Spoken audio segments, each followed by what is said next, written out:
Alio, labas. Labas. Sakyk man, prašau, tu esi ta mergina, kuri savo rankinę pamirtė ne per seniausiai? Kas tokia? Sakau, ar tu esi ta mergina, kuri ne per seniausiai pamirtė savo rankinę? Nu kaip ne per seniausiai, tai aš gerus 3 mėnesius, nu nežinau. Tai labai puiku. Koks... Ką? O kuo tu dabar užsiemi? Draugai sėdžiu. Supratau, žiūrėk, koks dalykas. Man perdavė tavo rankinuką, su telefonu netgi. Ir aš kaip suprantu, tavo vardas yra Beata, ar ne? Nu. Tu man sakyk, ar tu nori atgauti šitą rankinuką su telefonu?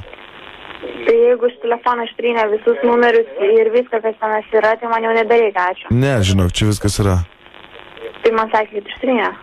Tas girtuoklis daug kas sako.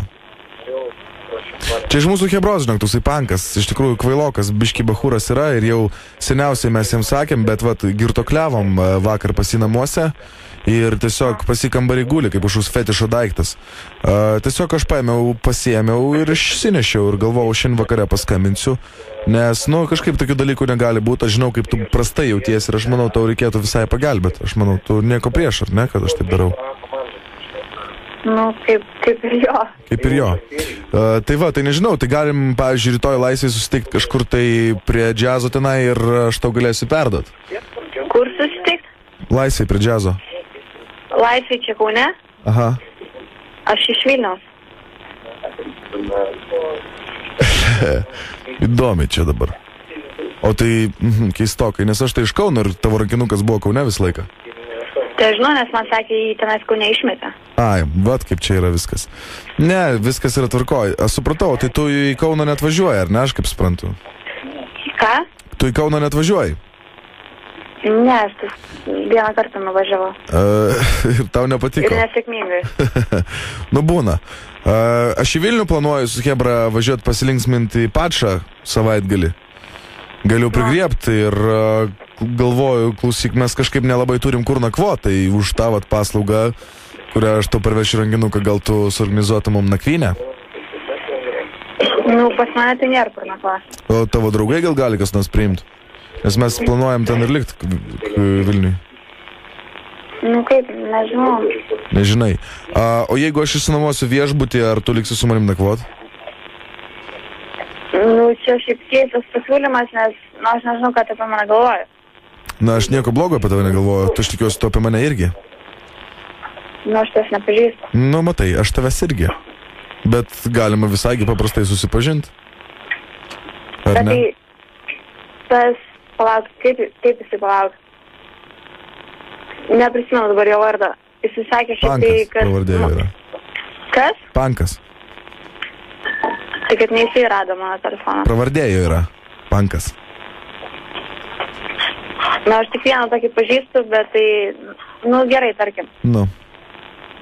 Jisai sakė, kad viskas įstinė aš jo. Nu, aš tau galiu nuo A, pavyzdžiui, pavardinti kažką, tai jeigu tau įdomu. Bet tai klausimas... Nu, numerius pavardinti. Supranti. Dabar klausimas, ar tau reikia iš viso to daikto. Aš galvoju, gal tu čia dabar kažką laužysi, gal tau nereikia nei telefonų, nei rankinuko. Aš mieliau visą tą dalyką parduočiau tiesiog ir būtų man rami galva. Tai pardavinė, ką nori tai daryti. Nu, tai aš tikriausiai taip ir padarysiu, nes kažkaip tai čia žiūriu, tau visiškai nereikalingas tas dalykas, Beata, ne? Jo. Supratau, dar vienas dalykas, Beata, kai aš atvažiuosiu į Vilnių, tai tikiuosi, kad mes kartu klausysim su taim radio stoties Zip FM. Zip FM. Labas, Beata, trukdo radistai iš radio stoties Zip FM tave. Jo, Jonas ir Rolandas. Nu, sumanėm prikelt tau senus nemalonius prisiminimus. Ir Rolandas atsiuntė visą informaciją apie tave. Čia tavo draugas tikriausiai. Jo. Nežinau tokio. Na, žinai, bet jisai atsiuntė ir liepė tau viską taip susakyti ir O tai kaip čia buvo, dabar papasakok mums istoriją. Tai tu nuvažiavai Kauno pasitūsinti ir pametė rankinuką? Jo, autostradai. O kaip taip gali būti? Nu, taip gali būti, išlipau iš mašinos ir, nu, iškrito tašę. O tai atgal nelipai ir tai mašina? Ar važiuojantį mašiną? Ai, Ne, ten sustojai iš galo pamyšt? privažiavo dar vieną mašiną ir tapsi rado tašę ir pasiėmė. O tai tu sustoji pasisiot, suprantu? Mes nuėjome degalinę. Kaip blogai, klausyk. Koks ragas, matai. Nu ką? Nu nieko žiupliukė, tai aš tikiuosi viskas daugiau nebeskambinėjau. Ne. Nu tai va. Nu neliūdėk, būna ir blogiau. Teisingai? Jo. Gerai, ate. Iki. Gerai, davai. Davai, sako. Biri.